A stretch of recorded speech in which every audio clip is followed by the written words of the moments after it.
Good evening, everyone. Say something up. Hi, I've done this one time before. I'll say it again. My name is Don Sala. I'm the deputy supervisor for the town of Pompey. This is an appointed position, not an elected position. Since Renee Rotundo is out of town this week, I am going to conduct the meeting on her behalf. The only difference between her leading the meeting and my leading the meeting is I do not vote as an appointed official. So we will begin. So I'd like to call the meeting to order. And if we could all rise. For the pledge of allegiance. Allegiance To the flag of the United States of America, and to the republic for which it stands, one nation, under God, indivisible, with liberty and justice for all. I'm sure that. Thank you, ma'am. Some of you have the agenda, some of you on the Zoom call have seen the agenda. We have two modifications to the agenda. One will be after item number 8. There'll be a new item number 9, a counselor report regarding a review of the judicial court records. And under number 8, the attorney for the town report, we're going to add an item regarding town hall window replacement. So there we have it. We'd like to have a moment of silence to remember 2 members of our community who passed away in the past month. John Dimitro, he is a resident of the town for a long time, and he actually held a position on the town board as the councilman, and he was fire commissioner. And Andrew Eggers, who's also a member of our community for a long time, and he is a veteran of the Navy Air Force. So if we could take a moment for silence.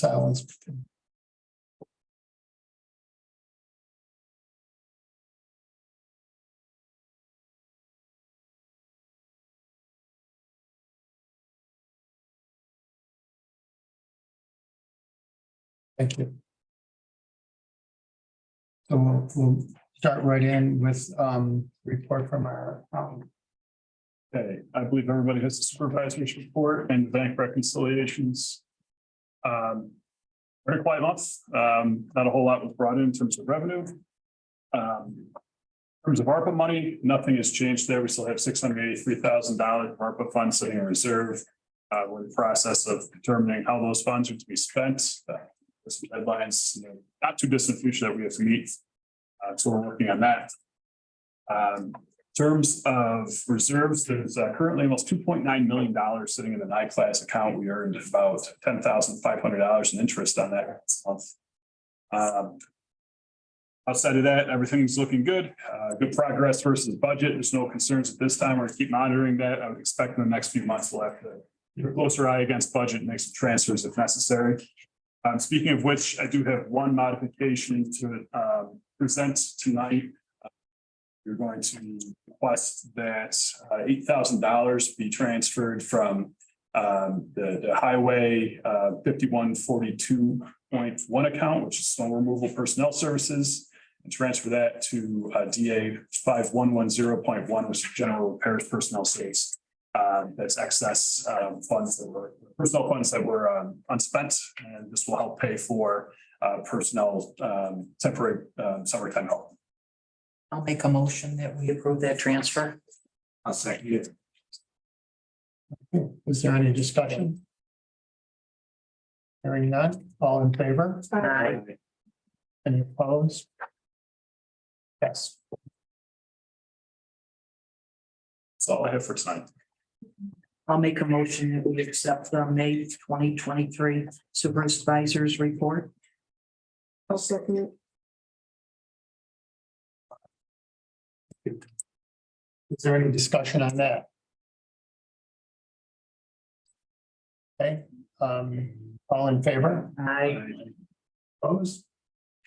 Yes. And is there any action that we have to take on the bank reconciliations? Finish that one. Still looking through it. We can do the one. I'll make a motion. We accept the bank reconciliation for the town clerk and tax collector. We'll go back to the supervisor. I'll second it. Thank you, Jim. Thank you, sir. Okay, we have a motion and a second. All in favor? Aye. Opposed? Yes. So we will come back in a few minutes to the other item there. Nikki?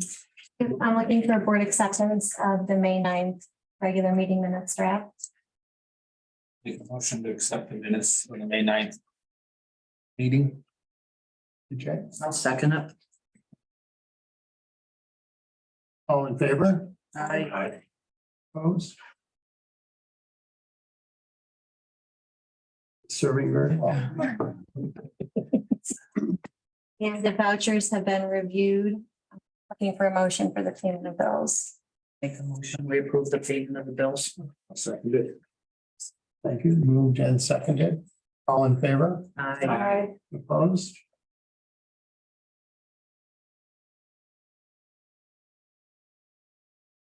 Anything else? No, that's it for me. We're done. Yeah. Anything else? We just finished up Oil and Stone. We did number 2 road, number 4, Bush, Chase, Eldridge, Orange Station Road, Paladina Road, Raw Road, Ransom, Sevier, Swamp, Clinton and Wake. So it's equal to about 10 miles. We did good this year. Next will be some crack sealing down in the pines in the preserve, so see us down there next week or so probably. That's about it. Yep. Okay. Give the codes officer report. You all have material in the folder about that.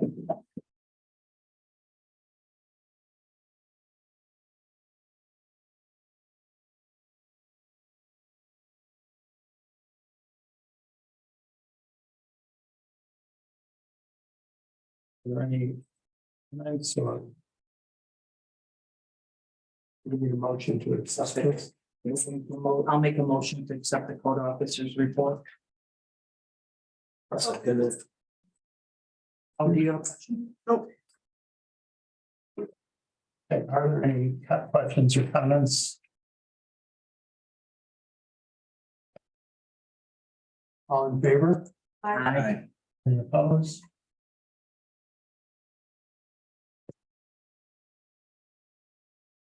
Just flying through this agenda.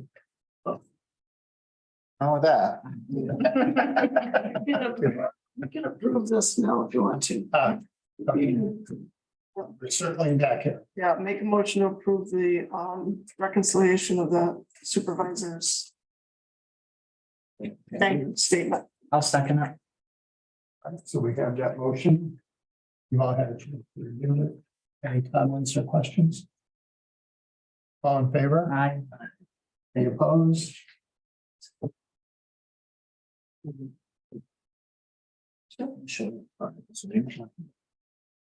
Up to you, Tim. Okay, so the first item on the agenda is an update on the Pompey Hill Cemetery Association request for assistance in purchasing cemetery record keeping software.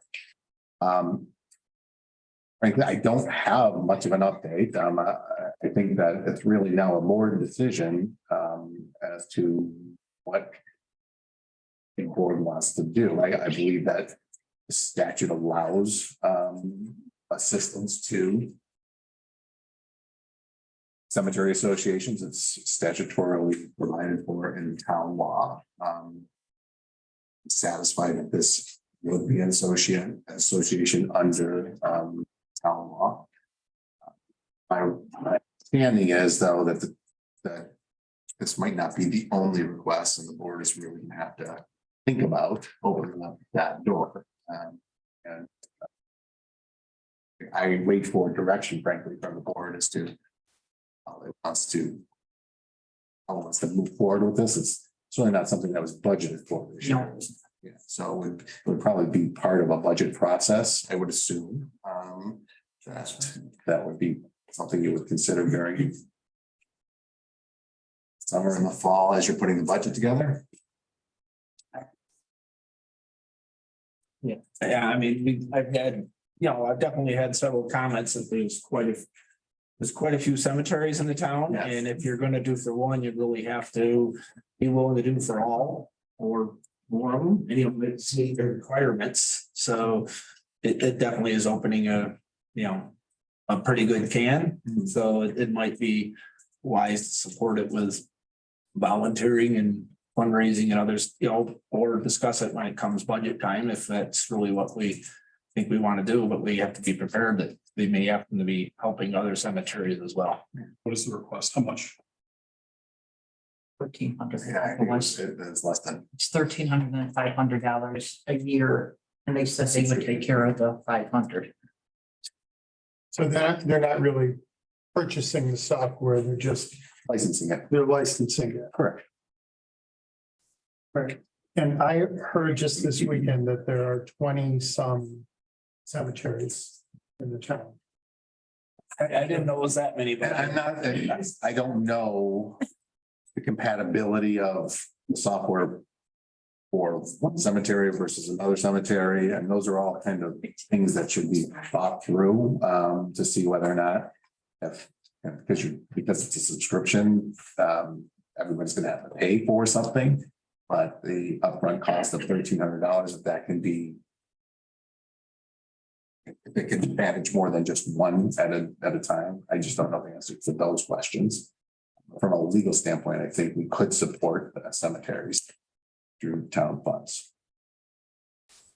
I think there might be 20 cemeteries in the town, but I think there's 5 or 6 that are actively still burying.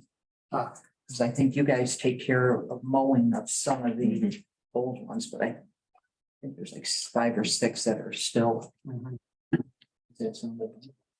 think so. And this would be though, to help us record as far back as we can record. So someone who was buried there in 1805. Right, it would help them locate it and Right. put it on a map. Yes. I mean, I definitely like the idea, but it's gotta be something, I mean, we have to really think about being. If there is a way to make it so it could work for helping several cemeteries. I speak. A public comment. Oh, I was just gonna try and help. Yeah. Is that's not right? We'll have a public If it's a point of interest to the group, Yes. briefly, sure, go ahead. I was the tax collector in Fabius, and when we purchased the program, you could have like 3 you could have like 3 people on the software. So that could be something to look into. That $1,300, it may cover all the cemeteries, and they just, I don't know, but Yeah. I was standalone, but I could have up to 3. Thank you. And you just had something to say on there about visual. One license is $1,300. Well, And they want to have just their stuff on it. They don't want, from what I understand, the Historical Society wanted to try to use it too. And they want it by themselves. Okay. So So it sounds like more work is needed by this group or, It's ultimately going to be a policy decision as opposed to a legal decision. Thank you. okay, thanks. Tim. The next item is the resolution for a moratorium on home occupancy applications. I talked to the supervisor over the course of the last several weeks.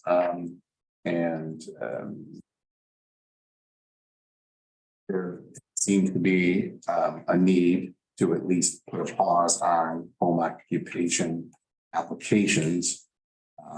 Because the home occupation ad hoc committee is looking at our law, which admittedly is somewhat contradictory internally, and they believe that it should be rewritten. So this would be a moratorium on acceptance of applications for home occupations. Which, and if this board is interested in moving forward with that, until the law is drafted in a way that's more comprehensive and provides better guidance to people who are looking for home occupations. During the course, while the moratorium is in place, I would also recommend that we probably suspend any enforcement action that is being taken place on home occupations. And I will do that myself as the attorney for the town with the court system. Is there any comments on this thing here? I mean, I'll make a motion to do this, but I want to know if there's any. So this would be a local law, it would be a 6-month moratorium. And it so happened to have discussed moratoriums at the last meeting and where they would be appropriate, where they might not be appropriate. In my view, this would be appropriate since we're in the process of already looking at the local law. We are getting applications and there has been just. So James would be making a motion to allow for public hearing. Yeah, I'm gonna, I'm on the committee for this and I know we're actually working through it. And I'm just to explain a little to the public here, it's very, where the applications go, there's definitely lack of distinct application processes. Occupancy in the way the law is written now, so. And because the issue has been brought up, several people are now like, okay, we gotta apply, we want to do it properly. And then we really don't have a whole process to make it, even if it fully fits within law, it's how to get it on paper is tricky, so we're working through trying to get the details that will, allow it all, and there's a lot to that, so it's gonna take a few more months. We are working at it, and there's a lot of different opinions on it, and in the end, we're hoping we can get something that'll pretty much, allow people to have businesses, as long as they aren't interruptive to basically neighbors and to the pompey aesthetics, I guess you would say, the best way to word that. And yes, I 100% agree that we kind of need to, how can you be enforcing while you're still trying to fix the law? And there's a couple that are in limbo right now that were being potentially enforced, that there are issues with the law as it sits. So I definitely make a motion that we should do this. So we're making a motion to. We gotta have a public hearing. So we have a resolution in front of you with the local law to put the moratorium in place. And before we pass any local law, we have to have a public hearing. So this resolution will set the date for a public hearing at I'm assuming for the first meeting in July, which would be July 11th. July 11th at 6:35. I make a motion that we set a public hearing for the moratorium on the home occupancy for July 11th, 6:35. I'll second it. Discussion? Hearing none, all in favor of that? I, Any opposed? Okay. And so, Sergeant, just to everything, any issue that is before you or before the court or before the board regarding this right now is just going to wait until the public hearing. Yeah, yes, we're not. We will not enforce until we have clarity on this moratorium first, and then once the moratorium is in place, then we will move forward with. We will move forward according to that local law. Got it. Okay. Finally, and I apologize for this, but I was approached by John Shaheen, who does a yeoman's job, frankly, helping us with RFPs for work projects in the town. And we did he put out a request for proposal to change the windows at Town Hall. He did receive 3 quotes for that work. And I received them yesterday. If we didn't do this tonight, we would have to wait another month, and the time frame for ordering things now is not what it used to be. So I was hoping that maybe you would consider this tonight, so you don't have to wait another month and then wait another length of time for the windows to be ordered. It was pretty clear that we have one bidder who was significantly lower than everybody else's. The 3 bidders were Patoka Builders, and their bid came in at $15,170. Another bid was from TCP Contracting. That bid came in at.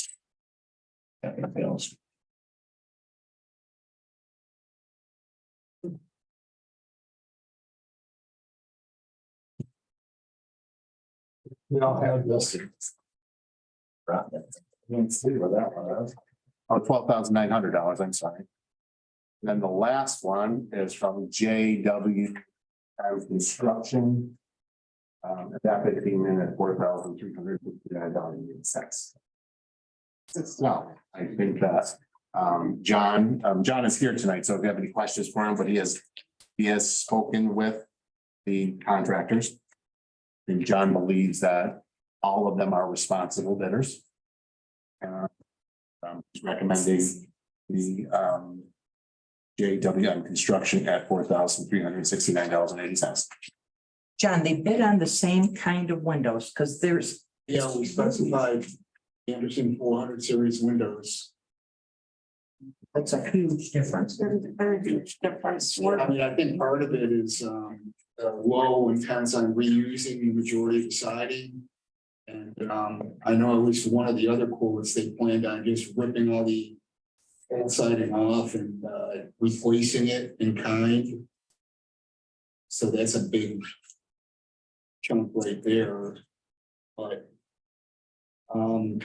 yeah, I mean, I was a little bit concerned too with the difference, but I mean, the other thing too is the Lowe is a sole proprietor.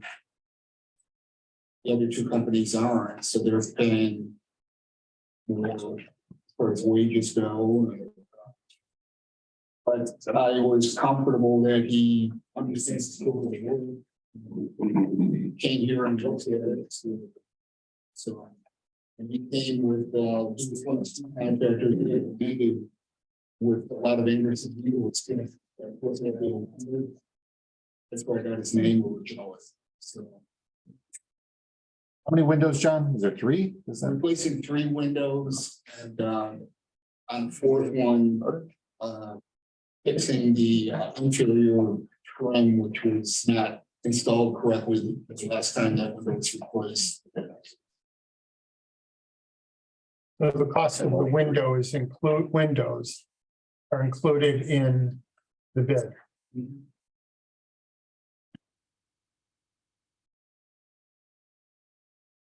Seems right.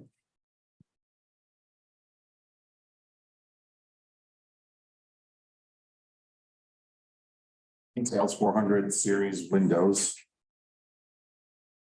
In total.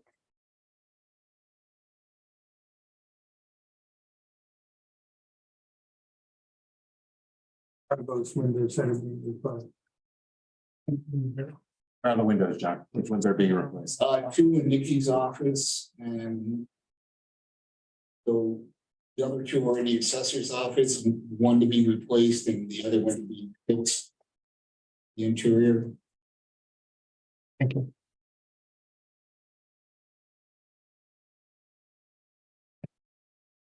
Would you all please? You have anyone to make a motion? Motion that we JWM Construction to bid for $4,369.80 to replace. Was it replace 3 windows or? Yeah, pursuant to the RFP that was issued, and subject to legal review of the contract. What he said. Subject, yeah, what you said. Subject to read the legal review and the contract. Anyone care to second that motion? I'll second it. Any more discussion?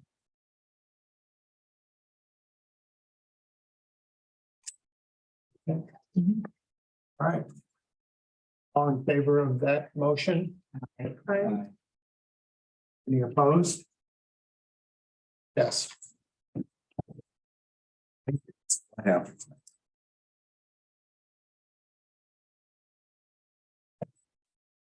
And the next item is regarding our credit card policy that was drafted.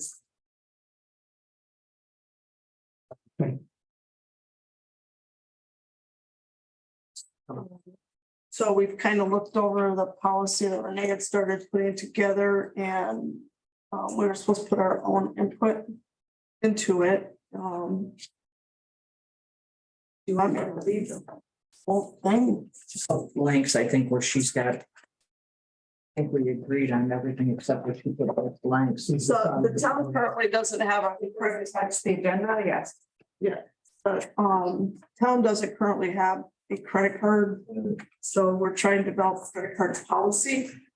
A lot of items these days are purchased like online and stuff, and sometimes you just need to have a credit card. So we have a draft up here that we've been working through about who should be in charge of the credit card, who's responsible for making sure the balances and what's in sale and using it. So without reading the whole thing, we think that town supervisor in conjunction, then Bill, I haven't talked to you if you got input on this. The town supervisor should be in conjunction with the town accountant. That's the administrator of the policy. It should be responsible for the issuance and retrieval of the assigned municipal credit cards to personnel in general, overseeing compliance with policy.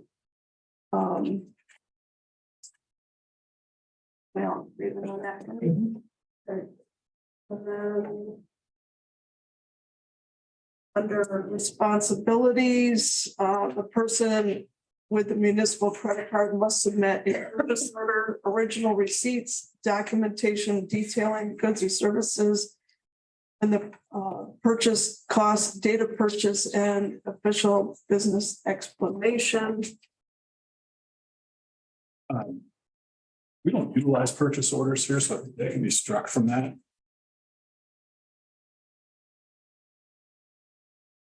Other than that, after original receipts, I would add to that and or other documentation detailing the goods or services purchased.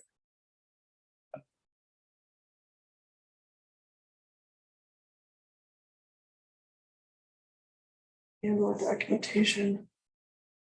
Of what? And or other documentation. Okay. It just read weird. Of the goods and services purchased. Correct. I did have a suggestion as well under above that under point B. Says a municipal credit card shall be used only for the purchase of goods or services for legitimate town business.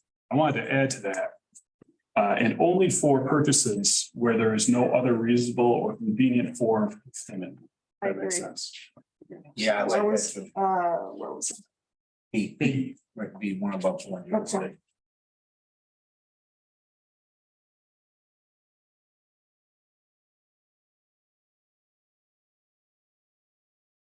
Yeah, that's why we wondered if we needed to start using purchase orders just so that the track stuff people think. I don't think so. The credit card hopefully would be relatively infrequent and it should be recurring type of charges like the will purchases. I don't think we need to go with the purchase orders. While we're on this page, I just have one other item under D. Want to add to that, it says the above said receipts and documentation must be submitted to the town clerk's office the day of or on the next business day following the date of purchase to reconcile against the monthly credit card statement. I want to add to that, failure to do so will result in the revocation of the credit card. It's critical that we have receipts, so if you know, someone's gonna use a credit card and they don't remit or receive, we need to have something to, you know, I guess, you know, something to hang over their head, for lack of a better term, some kind of punishment, just to force compliance with the policy. Ultimately, if we don't have a way of substantiating purchase with an actual receipt or invoice, we would have issues later on. Okay. We say who's gonna. Makes sense. I think that's on the next one. Okay. I think that's on the next page. All right. I was trying to avoid reading the whole thing line by line, so thank you for that. Sure. Personnel issued the card are responsible for its protection and custody shall keep the card in a secure location when not in use. If the card is lost or stolen, the card user shall immediately notify the town supervisor. Yep.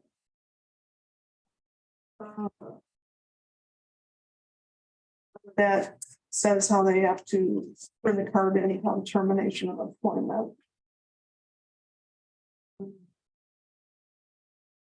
All right, under usage, this is where we needed some input. Establish a threshold amount above which board authorization is required.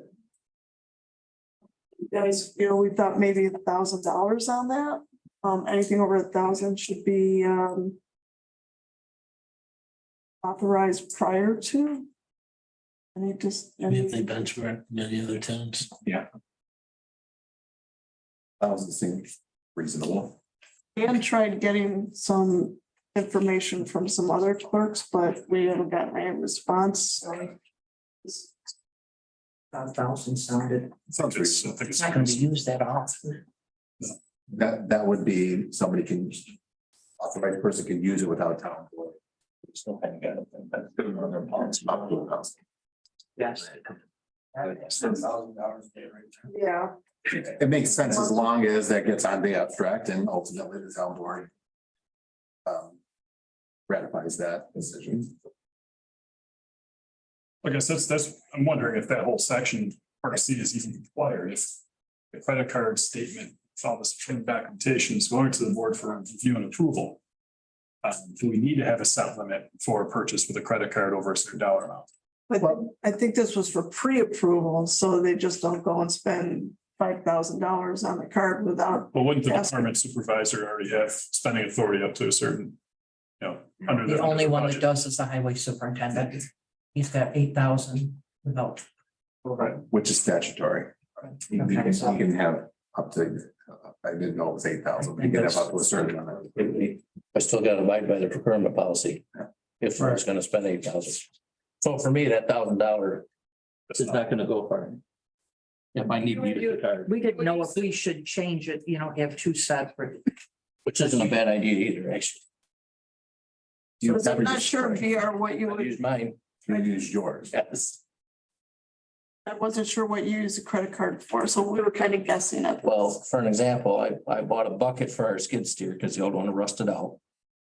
And I can't remember, it was somewhere over Weechport. They wouldn't take a check, they wouldn't charge it, wouldn't do anything. I paid for it up front and then did a voucher. It's like $1,500.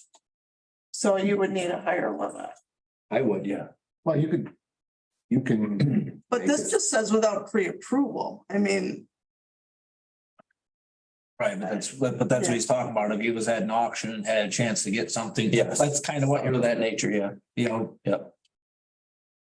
it'd be hard to get pre-approval. If you found a really great deal on something.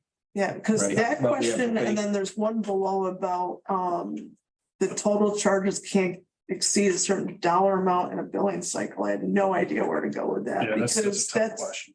That's that, tough. yeah, it would be, you'd have a credit card limit Right. on the card, That's effectively what that's saying there. Which would be dictated by the credit card company unless we asked for a certain dollar limit.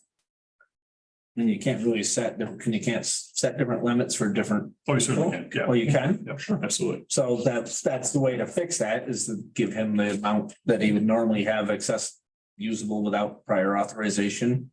And have it lower for, But he already has that, doesn't he? Yeah, I do. He already has it, so, It doesn't matter. and so he can use, Yeah, he can spend up to that much money. Yeah. Already. there's already policy in place. Yeah. We make that Whether you got motion at credit the card. beginning of the year. Outside of that, would a typical, employee need to spend more than $500? Extenuating circumstances, there may be a, conference or seminar that requires a registration. There may be travel that could all be pre-approved by the board. Yeah, so down here, there's like exceptions for emergencies and then limits on certain things. I don't see where we can limit like certain codes, because that card could be used anything from purchasing highway stuff to reserving a room for a conference or office supplies or anything, so I'm not sure that G is. I don't think that's relevant. Restaurants, but that could cause a problem again if you're, at an icon or something like that. You have to go out on, for dinner or something like that. I don't think you need G in there. Or, I'm sorry, That is G. yeah, G. Oh, no, that's and, internet purchases, right? so take G and E. Oh, it's E. Yeah, E and G, I think can go away.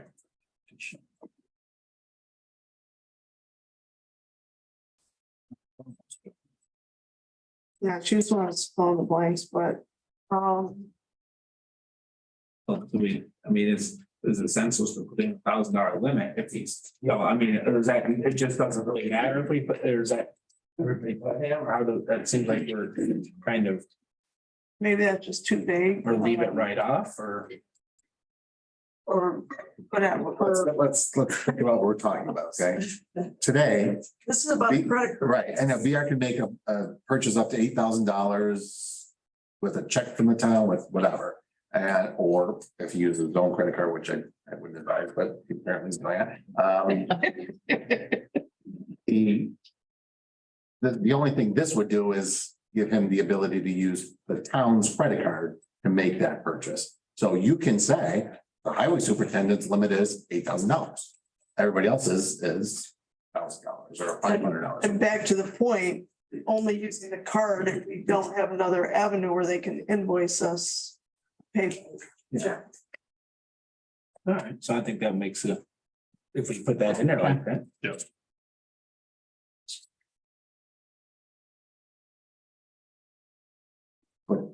Our spending limit is $5,000.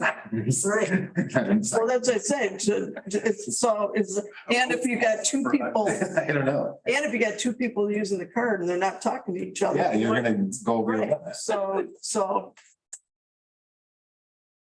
so, yeah, I think we put something in place, see how it works, Then you can. then we can revisit it later. We haven't done it before. We haven't done it before, so. Let's try it. We have a draft and we've made a lot of changes to that draft today. Do we, Finish those last couple, and then I think we can adopt it and then change it later if it doesn't work. I think is what Renee's intent was when I talked to her. okay, Because she really wants to get going. If you want to have a review of this before it's adopted. Maybe we make some revisions. and then friends in the back of the room can't hear you. I was gonna say, maybe we make a revision to the plan. We go through Rewrite it. this, rewrite it, have another look at it. And then final. and then we'll- All right, the credit card shall be paid on time to avoid any late fees or finance charges. The town clerk is responsible for ensuring the accuracy of the municipal credit card statement by providing the following for approval by the town board can be made for payment of said invoice. Attach all of the account information, documentation for each line entry associated with each charge. The balance, including interest due, which there should be any, on an extension of credit on a municipal credit card with payment to be made within 30 days of the initial statement date and compliance with the New York State Records Retention requirements for the safekeeping of statements and receipts for 7 years. All right, documentation of credit card purchases. Documentation of a purchase made with a municipal credit card must be submitted to the town clerk. Documentation must itemize the purchase. Non-itemized receipts will not be accepted and can result in reimbursement to the town, the user of the card. Documentation must also identify the purpose of the purchase. For example, office supplies, repairs, maintenance.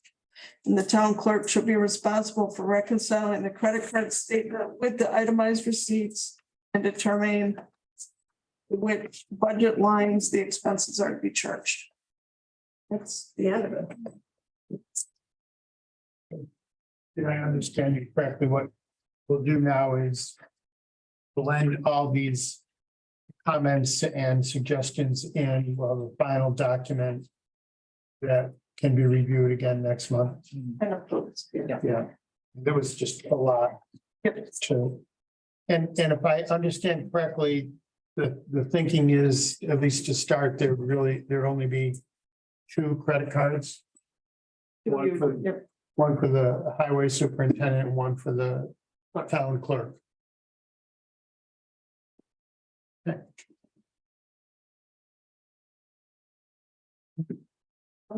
Thank you. So Contract one. I mentioned at the beginning of the meeting that after item 8, the supervisor's report, there would be a new item 9. Which now is in writing. We have a listener's report regarding the review of justice court results. On Saturday, Diana and I met with Ralph and his clerk, Trent, and reviewed their 22 records. We went through the checklist that the state authorizes us to use. They're both doing what they're supposed to. The report's up here if anybody wants it.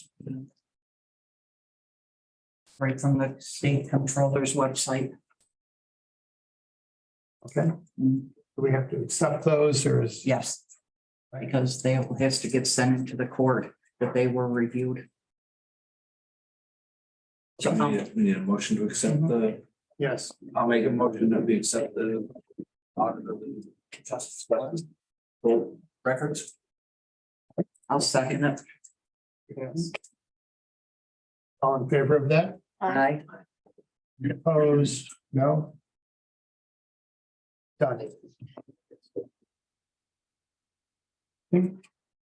We're to public comment unless there's any other new business.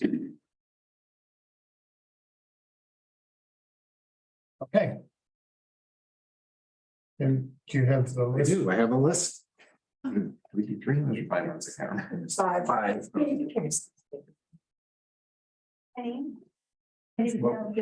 You can. First person is Stan Brazel. Sean, I'm sorry, Sean. Yeah. 7,000 Frank Long Road. 71.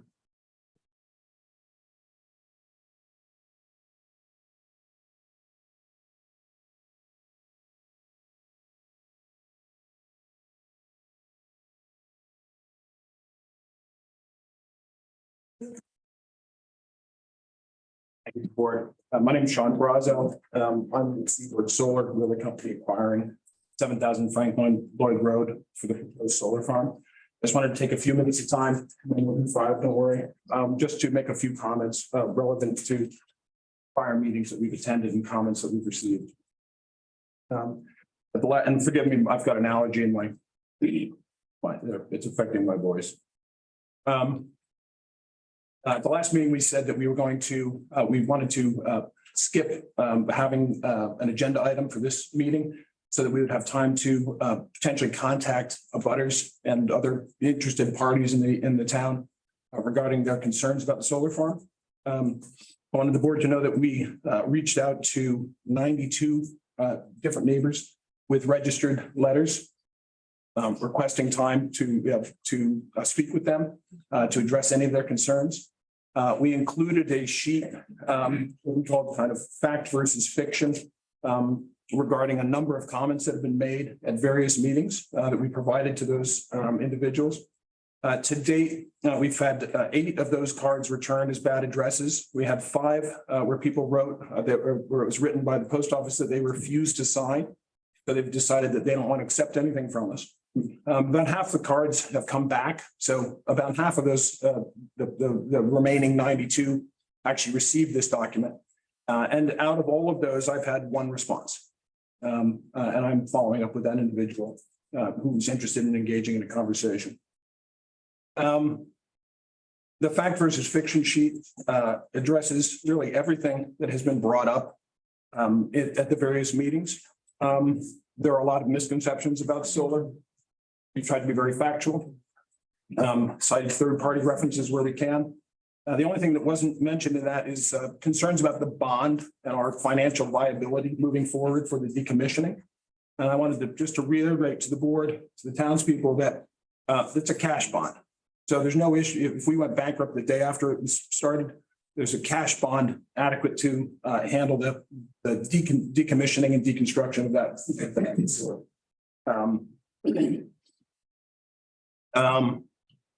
The number one issue for the town seems to be the visibility of this project, or the risk of it being visible. In response to those concerns, we've proposed to the town now to reduce the size of the solar array from 5 megawatts to 3, which is a 40% reduction, with a reduction therefore in the amount of clearing that's going to go on the site from 30 acres down to about 18 acres. We are proposing to leave in place the enhanced stormwater mitigation plan that we proposed, that was approved and endorsed by your town supervisor.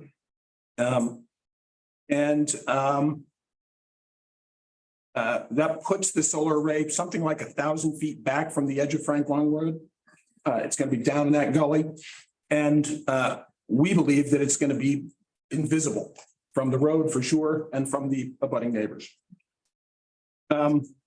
Lastly, we have been in discussions with various board members and hope to continue discussions to see if there's some other way that we can provide some additional benefit that will impact positively townspeople in general, because there's a general consensus that the increased taxes that the town is going to glean don't really benefit individuals. And that's a fair comment. So we are looking at ways that we may be able to do something else to help the town financially that would provide a broader benefit. We remain available to discuss the project with any townspeople who are interested. I certainly hope more than one person would actually engage with us, given the passions around this project. Our contact information is available. Hopefully I've done it in under time and I'm available to answer any questions. Thank you. I will say that you weren't on the agenda and I feel like you kind of inserted yourself, but maybe not. So There's a public comment period. Public comment. I understand. All right. But no Q&A at this time for sure. Well, I'm putting out the invite if anybody wants to talk to us at a later date. Thank you. Thank you. Next is Craig Reagan, 7100 Frank Long Road. Hi, I came here tonight because I got a letter that Mr. Sean Brazo was talking about. I got it yesterday, so today during work, I scribbled a few things down. It's a lot of fact versus fiction. And so some of his points are valid And a few others, I just had some things to bring up about it. Says in his letter that the storm water mitigation plan was supported by the town engineer. I don't know if there is any letter or report from the town engineer that says what he thinks of it. I can find it on the website. Also, I was just wondering if the town has a lawyer. I think we have a lawyer. It's me. Okay. As I Google Seabird Solar, Seaboard Solar, it's hard to say.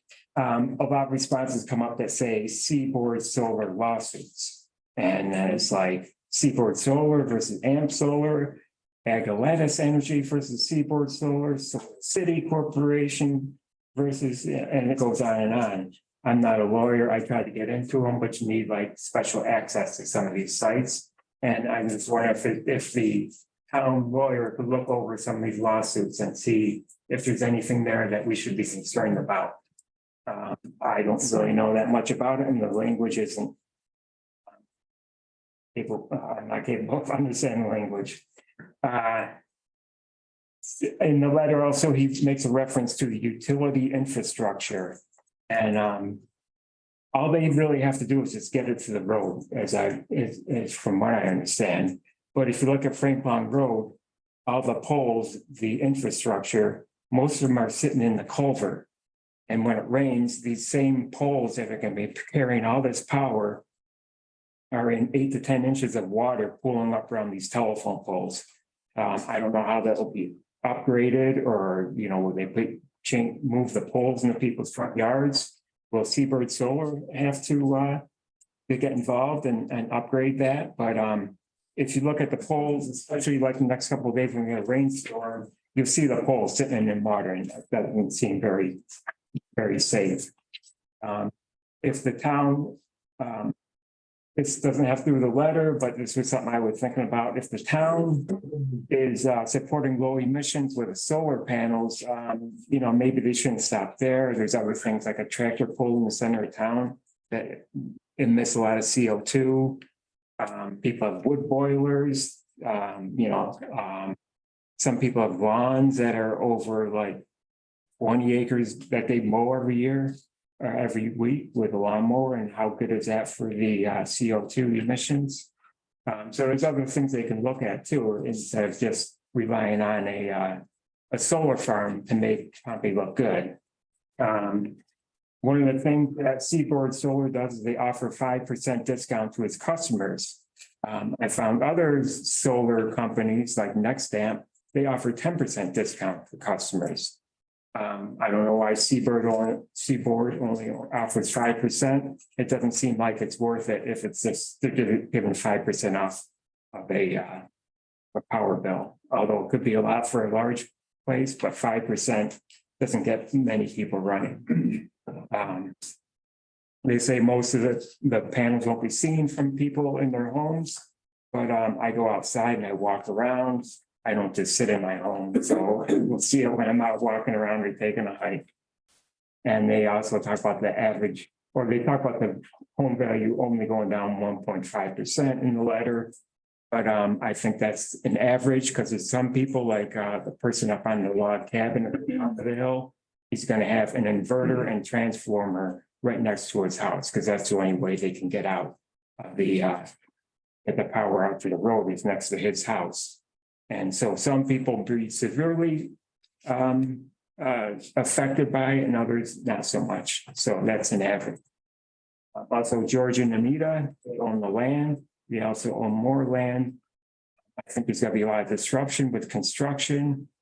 Maybe one idea would be to maybe they're excited about the project, so maybe they would want a road, an access road just for the construction come through their land, so there wouldn't be as much traffic on Franklin Road, and they can share the burden of the traffic too, because they are the ones promoting this. So 5 minutes is. Okay. You can. I'll just finish it up real quick here and see. Oh, they also say how quiet it's going to be, but it's not so much when it's when it's being built. It's disruption when it's being built. And I think what will happen, they talk about pollinators coming in and planting flowers and stuff, but I think what will happen is we'll get a lot of invasive species there, like these poison parsnip you see lining the roads of Pompey. Those would be the first to move in. Also, secret sowers from two of the richest counties in Connecticut. Connecticut is the wealthiest state in New York State. Their neighbors are like David Letterman, Meryl Streep. I don't think they have many of these solar farms where they live in Richfield or Fairfield. And it seems like a case of rich people getting richer. These guys are wealthy. They're coming to Pompey, and the regular people would be the ones paying the price. And If you want to submit that, if you have something. okay, that's about it. And basically, they'll be sitting in an office collecting a monthly check from National Grid while we'll be looking at this solar farm. All right. Thank you. Okay. Barbara Stacer, 3457 Sweet Road. That's a really tough act to follow. He did a really great job up here with a lot of information, so thank you for that. Really, just up here again to talk about a few things. So I'm really curious. So for anyone that, from what I'm hearing, Pivot has submitted another application for the Sweet Road site. So that's 2 in the matter of a year from them, even though they were voted down once. And all they had to do was change the prints by a couple feet, and it's considered a new application. Seaboard is here. They've essentially done the same thing. They've changed the lines, right? They've changed the lines, and now we're looking at another. So we're looking at 4 proposed site plans that we've seen in 1 year for solar farms in Pompey. And I'm really curious what the influx that's warranting the moratorium on home-based businesses is. Is it more than 4? Because I would consider 4 to start to be an influx. I think that, 4 to me is an influx in less than a year if we're getting requests for that. So I'd be really curious to hear where the moratorium is coming from. Because if it's less than 4, then I think that the moratorium is warranted on the solar farms as well when we look at it from that perspective. Also wanted to mention, the gentleman that was up here before me and did a really great job and talked about the discounts. The discounts are for members. They're people that sign up with them to become their customer. That's not guaranteed to the people of Pompey. That's not guaranteed to the people in Fabius. That's whoever signs up for it that's going to be able to get energy off these grids. So it's nothing that we are really going to benefit from. And I think we keep sitting up here and talking about these things. And I actually did receive a certified letter that I have yet to pick up. And I think that it shouldn't be misconstrued that people aren't responding. They might not be responding. It's not that they're not responding because they're not interested in the issue. Clearly, the town is very interested in the issue because so many people get up here and speak every month about it that we can't base it off 8 people responding out of 92. I think that there's a lot of people that, are very much invested in what's happening here. And just because they don't want to talk to Seaboard doesn't mean that they're not. So just putting that into perspective as well.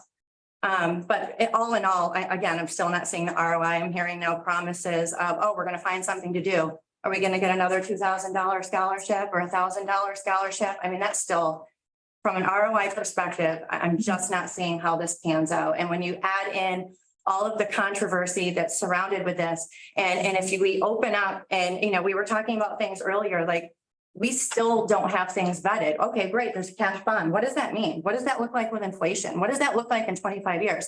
What does it look like where we're going to put these? There's so much that we just haven't done our due diligence on in the first place to even think about accepting applications from these solar companies. And, here we are with 2 loopholes will be found. Once one goes in, I don't think we realize how much we're going to be impacted by this. And again, we asked for the moratorium, and I believe our own town attorney, Tim here, wrote a moratorium for the town of Manlius. It's really not hard to swap out Manlius for Pompey and get a moratorium put through. I think that there's just too much. There's too much here. There's too much going on. Seaboard mentioned, it's a visibility thing and removing the visibility. No, it was more than that. There's drainage. There's people's own personal beliefs and feelings about their properties, their family, the environment, and if we want to talk visual about who's going to, I think I'm the person in the room that could stand here the most and say that out of any solar farm being proposed in Pompey, I am going to be the most visually impacted by that. So just wanted to put out there that there's a lot of considerations. We get up here time after time, every month. It's just going to be changing the numbers. It's just going to be changing the lines on the map, and we're going to be in the same spot over and over. So, thanks. Thank you. I want the next speakers to visualize what Barb did. She was standing there and everyone, I think, in the room could hear her. It's when I listen on Zoom or sitting back there, it's hard to hear the speakers. So just please keep that in mind. Thank you. Hearings of commenter. 3966 Kindred Lane. I've got a couple comments. My first comment is on the environmental committee, and I've tried repeatedly to get on the website to listen to the meetings and have never been able to do it. And unless they were posted in the last week, none of the meeting minutes have been available online. So I'm disappointed that I haven't been able to follow that at all. Despite the fact that you advertise the Zoom address, access has not been available. I'm here really to say that, well, first of all, I've been out of town. I came back last night so I could be here at this meeting. I've got a pile of mail and I've not received anything from Seaboard yet, but maybe it's in that pile. So I give them the advantage of saying maybe they sent it, but I haven't received it and haven't been able to respond at this point. But I'm just basically here to say, no matter what they do to change what they're doing, I think it's wrong for the town at this point. Many things have been said. I support most of them, except what they said. I'd like to also point out that I was sitting here looking at the map, and I realized, what about the visual impact from the people on Sentinel Heights looking back into Pompey? Are they going to be able to see it? There's a lot more views of Pompey than the people sitting right here on the top of the hill. There are other views that other people see, and they need to be considered also. All right, thank you for your time. And I appreciate the comments of the two previous people. Thank you. Thank you. Thank you. Next is Carolyn Martin, Whitney Farm Lane.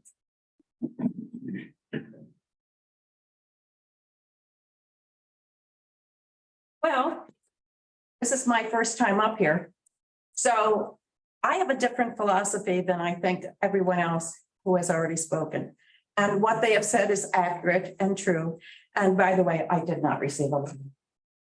I would have responded to it if I had. So I look at Pompey from 1794, and this is a farming agricultural community. The way it's been, I moved here 1991, right before the 200th anniversary. It's a great place. I moved out of the village of Fayetteville to come here because of what it offers.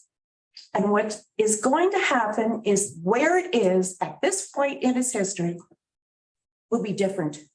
And it will never be changed back. So what you people decide to do for the homeowners and for the farmers, and by the way, I really take offense to having a solar farm. It's not a farm, it's a business. Our street, Frank Long Road, that's where the farmers have been for hundreds of years. That's where we are now. We don't want it to be different. We don't want a business. There are a lot of places that you can put businesses in. This is not a farm. We are a farming community. I'm proud of living in Pompey. I would like to remain proud.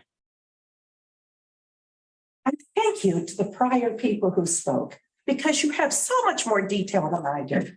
I just have a heck of a lot of emotion. Thank you.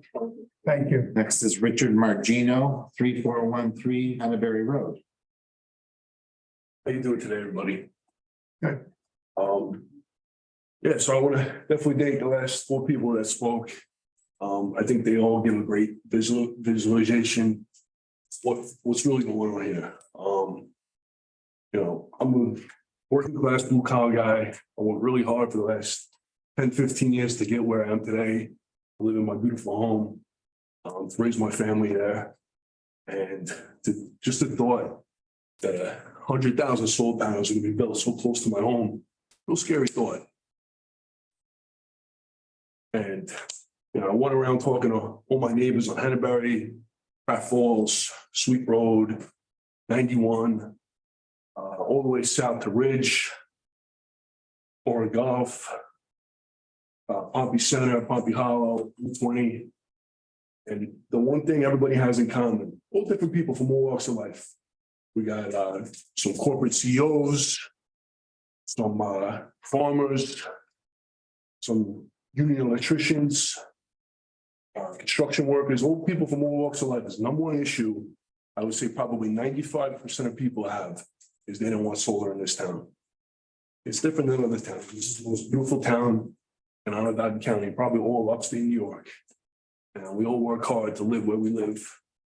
Whether you live in, you know, a small old farmhouse in Delphi Falls, which is nice, or you live in $1 million house on top of the hill in Jamesville. I mean, everybody here is against solar for the most part. Is it so hard for the town supervisor, deputy town supervisor, council members to say, with all due respect, solar panel company, this really isn't for us yet. Please address us. Okay. Yeah, It's not really for us yet, with all due respect. We make a phone call to them in Connecticut or pivot in Colorado and say, hey, don't come here no more. We're not going to put you on the agenda. You're not welcome there anymore. Simple as that. Be nice about it. But it's such a hot button issue. Everybody is against it. You know, you don't have to have a PhD from Harvard to figure out nobody wants solar in this town. And it's real concerning for almost every resident here. That's why there's so many people come to the board meetings and protested against solar. So I just think that we should just tell them nicely, don't come here no more. Don't put them on the agenda. And let's use our town time for other things, more productive things for the residents of this town. Thank you. Thank you. Thank you. Florence Sella, 8134 Solomon. Got it, Blaine. Wait. Hi, I think this is my first time up here also. And I think of history a little. I hear the history that's being said, a little bit about my history. My husband, Don, is that we lived in a rural area in Tompkins County also. And we've lived here for 20 years. And last summer, we drove down into Tompkins County and through Cassavant area and McLean. And I have to tell you, I mean, I'm sure that people who love their land, love their farming, love their barns, love everything, and we loved it too. But we're so darn proud to see some solar, whatever you want to call them. Maybe they're not farms. I totally agree with that. And I understand people worried about their home values. And I understand that they don't want them right there. But when we talk about this won't do any good for us, we won't get the benefit. And of course, you guys are smart. You've studied this. I haven't. Again. But I think that the benefit that will help all of us everywhere is that we will do our part for global warming and decrease it. And I just want you to know that I understand how people feel, but I also know that I am not alone at all. And thank you, Bill, for responding to me when I wrote you before last year. But I am not alone in being proud to see solar panels on houses. There's one on Pompey Center Road, little setups. What are we going to do? Where are we going to put them? We've got to have renewable energy that doesn't increase global warming. So know that I'm not alone also. I wish there were more of me here to speak, but. Thank you. Thank you. Marta Biglietta, 4116 Gibbs Road.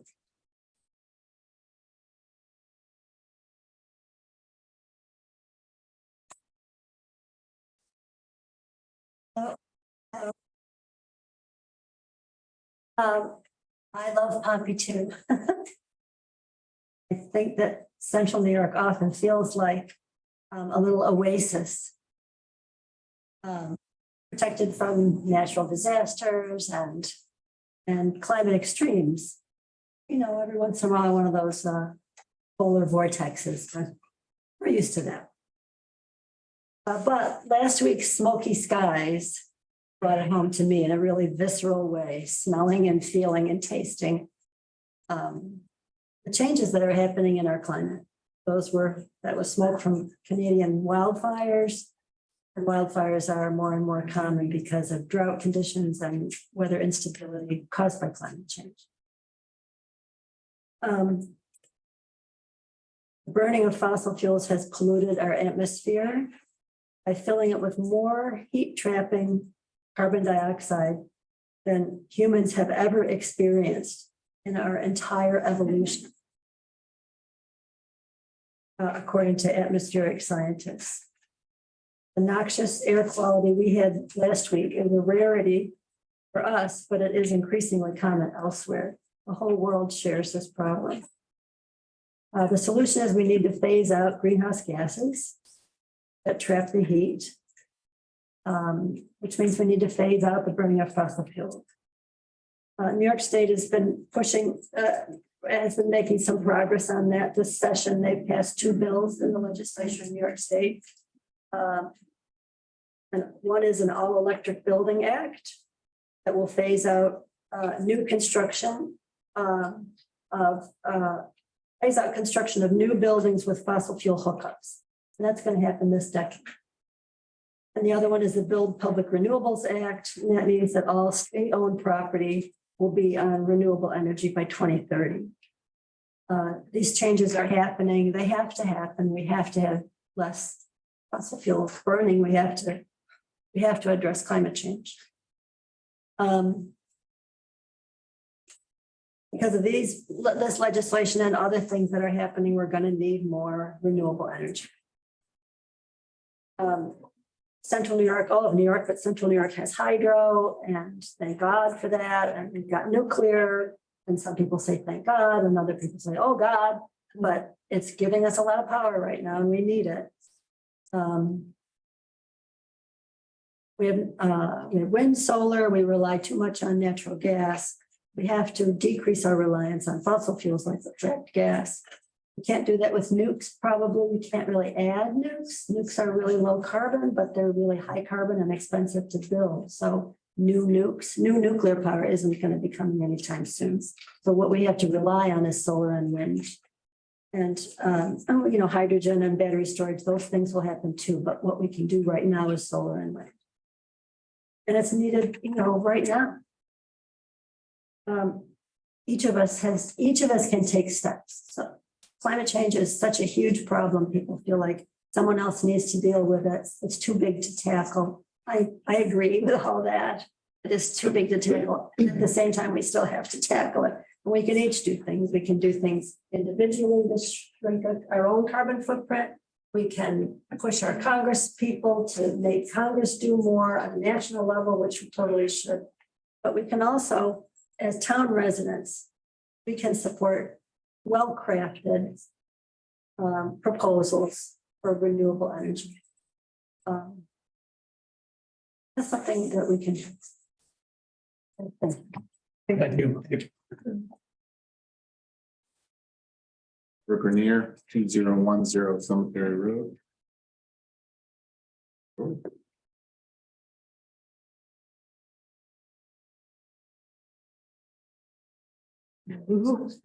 My question is, what is a moratorium on home occupancy applications? Is it people occupying their homes? I mean, I don't understand what it is. I thought we were talking about home occupations, but this agenda says home occupancy applications. So can you possibly clarify that for the residents?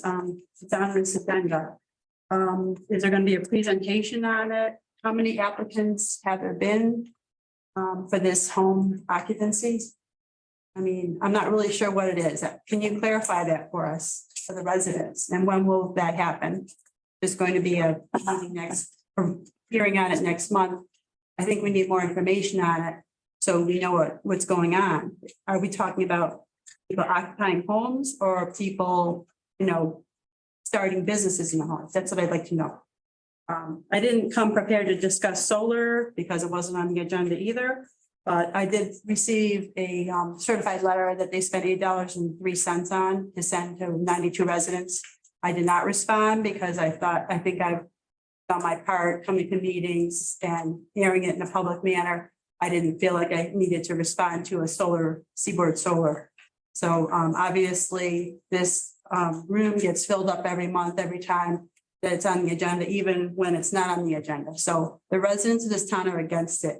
And if we can have a moratorium on home occupancy, we should be able to have a moratorium on the solar, the tier 3 solar, industrial big solar companies. They come from Connecticut and other states and they want to get rich on our backs. So we don't want to suffer the consequences of the solar industry invading our town. Thank you. Thank you.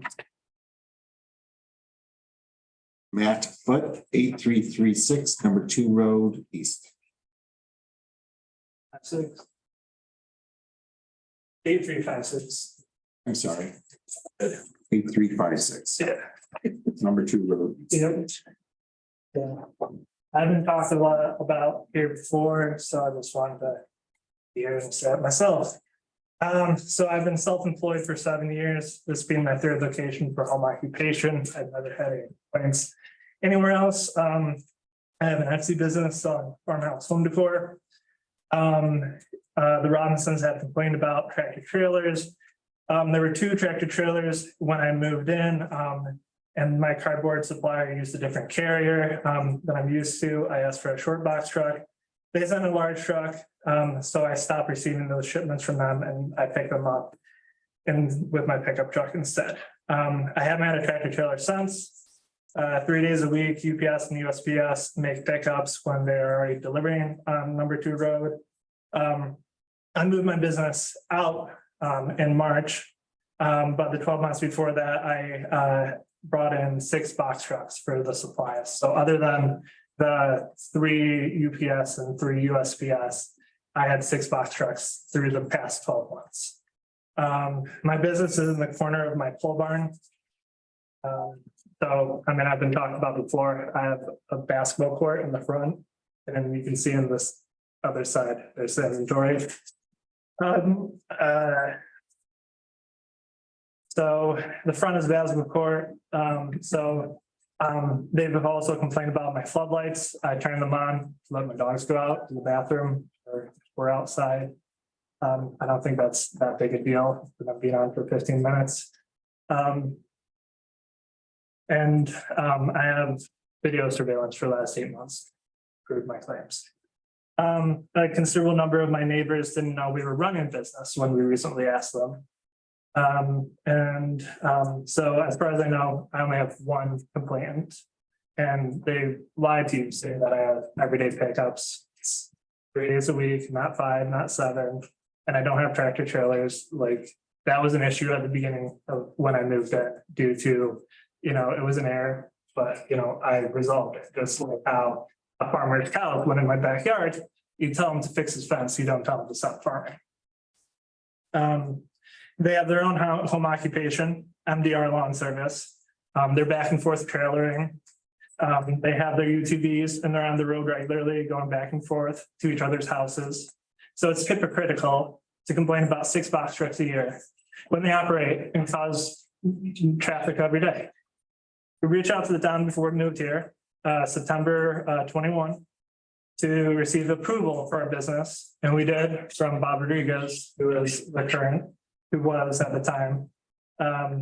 When we received a violation notice on July of 2022, we spent $783 at Life Storage and Manlius, move our stuff out, become compliant with requirements that we didn't know even existed. And then we received the application 2 months later, and then we applied the next business day. In November 2022, changes were made on who would hear our case. We were not updated until we received an appearance ticket this March. We've tried to work with the town's process and I've been in touch with Tyler Johnson. Who told me that if I satisfied the requirements, that I would receive a permit. So I've upheld my requirements. So I just don't understand how it's any different for any of my other neighbors. Like there's 4 in a row who all have home occupation of some kind. I applied 9 months ago. I haven't heard anything other than, hey, here's an appearance ticket. And so I asked, why don't the rules apply equally? What could I have done? And yeah, and just on a back note on the moratorium, how does that apply to me? Thank you for that. Thank you. We have many notes. Nancy Furdock, 7255 Sevier Road. Hi, everyone. Just a couple questions before I get into a couple comments on the solar issue. And this is just for my own edification. Are there code officer reports, public information? Are they available for the public to view? They are? Okay, thank you. And does anyone know the status of the building in Pompey Hill that's falling down? Several months ago, it was an issue. It was put up for sale. Now there's no more for sale sign. And I don't think I've heard anything on it since then. Is anything happening with that? Academy Street. I think Mr. Price thrown that. Academy Street. I hadn't heard anything, sorry. This happens every meeting. This is a public comment period. Oh, You're supposed to sorry. make public comments Okay, I'm sorry. to the town. So, This isn't a question and answer. period. okay, all right, so then how do you get questions answered? There's phone. Talk to them personally? Okay, I will do that. So regarding solar, I just got the letter today. And I'd be happy to talk with them, so I will get in touch with Seaboard. I have a little bit of a different take than some of the people here. A while back, I had made a suggestion to the board that a committee be formed to investigate potential locations within the town that may be more favorable to locate commercial solar that would not infringe on our neighbors' rights to peaceful enjoyment of their property. I was happy to hear at the last Environmental Conservation Commission meeting that our town supervisor, Renee Rotundo, has asked the ECC to begin that process of looking into potential areas. Specifically tapping into GIS technology to kind of get an overview of the land and where you might put something that would be unobtrusive and not infringe on our neighbors. Obviously, that's in its infancy. It was just a couple of weeks ago, and it still doesn't negate the fact that many, maybe even the majority of the townspeople don't want this in Pompey. But it does show proactive work on the part of the board and the supervisor in particular to put Pompey first. I personally do not want large scale solar in Pompey, but there are always two sides to every story. And I'm not willing to unequivocally completely reject the idea of solar. If someone were to come forth with an offer that made sense for the townspeople and the townspeople were behind it, and it benefited Pompey, not just some ethereal others, something like, we all have to do our part. We live in Pompey. We should do what's right for Pompey, not necessarily what's right for somebody that's not going to be affected by it like we are. So as long as it does no harm to anyone else, I would not unequivocally object to any consideration of solar. But it's my hope that going forward, the townspeople and the board can work cooperatively. And I think Renee made a good step forward, asking the ECC to take a look at this and, you know, see if there's something that would work for everyone in the town. So that's really all I had to say. Thank you. Jennifer Gallagher, 7830 Main Street, Vegas. I'm here as a representative, well, not a representative, volunteer for New York Citizens Audit. And this is a grassroots organization that has audited the 2020 database from the state of New York directly. They FOIL requested it. They only used that data because 2022 was not available. So there are three basic tenets of an election. Voter rolls must be accurate. Votes counted must be from qualified voters, and the number of votes must equal the number of voters. However, the findings in the audit are that there are 2,427,827 votes, voter IDs that are attached to 1,100,070,790 registrants. So we are only allowed one social security number, and we are only allowed one New York State voter ID. So there are more voter ID numbers in the state than voters. Wait a minute. There are 987,490 voters registered on January 1st from 1900 to 2021. There's 1.9 million registrations in the state voter rolls missing from the county rolls, and that is against the law. The county vote, anything from the county that goes to the state cannot be changed by anyone but the county. So right there, election laws have majorly been broken. 625,359 more registrations than voting age citizens in just 6 counties. There are 338,356 more votes cast than voters who voted in 2020. And in Onondaga County, our county, it's broken down by county on the website, auditnewyork.com.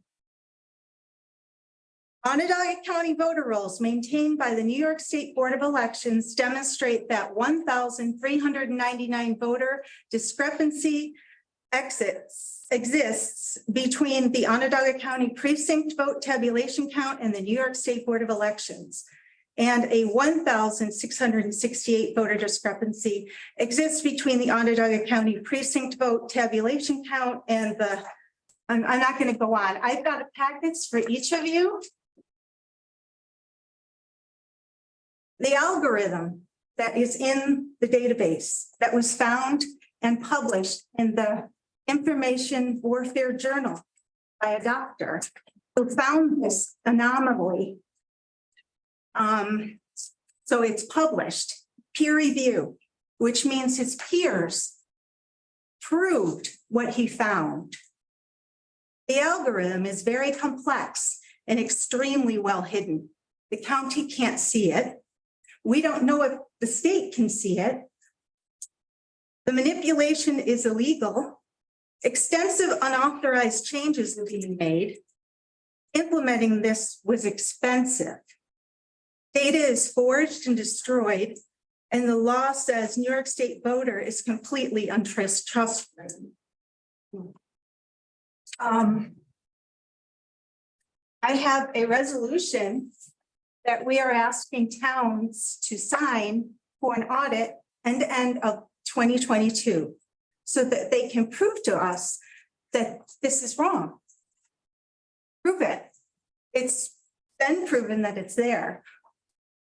Sorry. They found the same problem in New Jersey.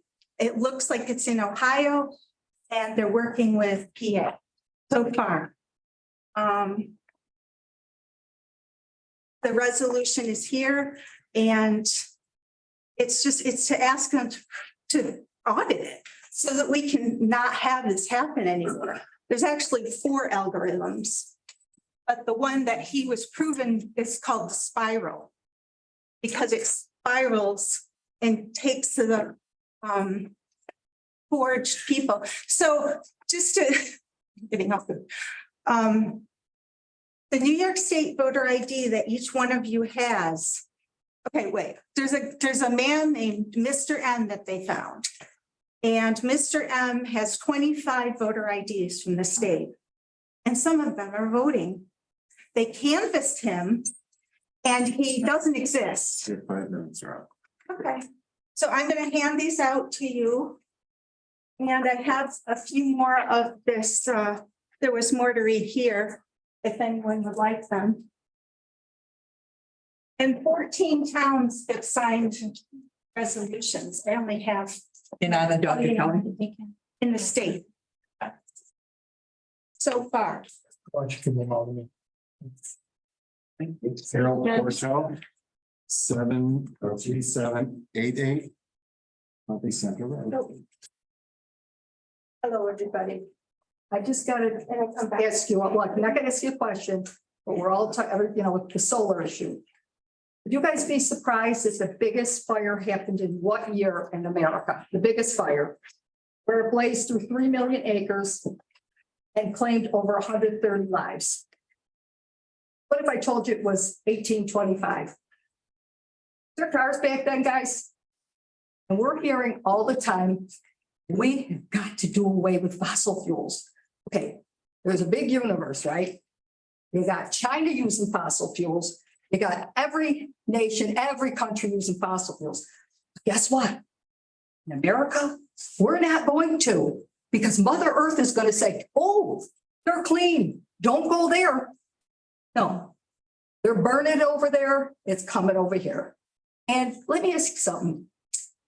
When we use diesel equipment, do you think solar farm energy is going to power that equipment? And another thing, we keep hearing, we got to talk to Congress. We got to this. I know Congress people. I'm telling you, they don't live in little one-room houses. You have, look at the officials that are telling you about your carbon footprint. It brings us back to who? Al Gore. Remember this? All these SUVs parked, running. But guess what? We have got to have this small carbon footprint. I don't know about you, but I go up to 1,000 Islands. Do you think I want to keep stopping? Where are you supposed to charge up your car? And if this thing, to me, it's what solar and all this is, it's to make energy scarce and unaffordable. For who? The little guy, not the big guy. And when they keep talking about global warming, they're not scientists, people. What's the reason for global warming? The number one. First of all, we're not getting all this hotter. It's called the sun. As the sun gets older, what does it do? It gets bigger and it gets hotter. So if you have a way of controlling the sun, you can handle this. But all this talk of we need solar farms. Let me talk about Pompey Pines when they wanted to put up a tower. I remember they were all in here screaming because they were going to put up a tower. Am I correct? Was it a cell tower? I can't remember what it was, but it wound up in Lafayette. They were, oh, you can't put it. So you got people saying, we're fine with solar farms. They don't live where Barb Stacer lives. And I got to admit it, I don't want to live where Barb Stacer lives. She's not paying those taxes to look at 3 sides of solar farms. Let's think of our neighbors. And like somebody said, 5%. And another person, I own Cafe 119, and I have people that buy into the solar farm. They actually pay to get their energy from solar farms, but they got it in all different ways too. You know what he said to me? We're actually paying more, but we feel good. It's this good feeling, so you're paying more. So let's keep this in mind. It is, in my eyes, guys, it's a scam. And when you keep saying global warming, look at what materials it takes to put into these panels and where are they coming from? Where's it coming from? China? Am I correct? Yeah. So I would like you guys to all stop with the scare tactics, do a little science investigation. And somebody brought up the fires in Canada are due to global warming. No, no, no, no. They're due because you can't cut that weed down. You cannot clear the forest at all. What do you think's gonna happen if you don't do any clearing? My cousins live in California. You know what they said about solar? Now this. We have blackouts in California because energy is scarce. But if you pay triple, guess what happens? It's not scarce for you. So remember what I said, it's about making it scarce and unaffordable. Please, all of you think about Barb Stacer, all the neighbors and what this is going. James, you're a farmer. You need the doggone land. And when land gets scarce, food's gonna get scarce for all of us. No land, no food. Thank you for listening. Thank you. Thank you. That's it. Any comments from? There's one fiscal comment from Liz Epstein. Do not speak for all the residents. We are not all against solar. I want to go back and, I want to apologize to my comment. I can't hear. I was just saying, I want to apologize to Sean for my comment after your comment. I Unnecessary. shouldn't have said that. Anything else? Are we ready to adjourn? I'll make a motion to adjourn. I'll second it. All in favor? Aye. Good. Adjourn.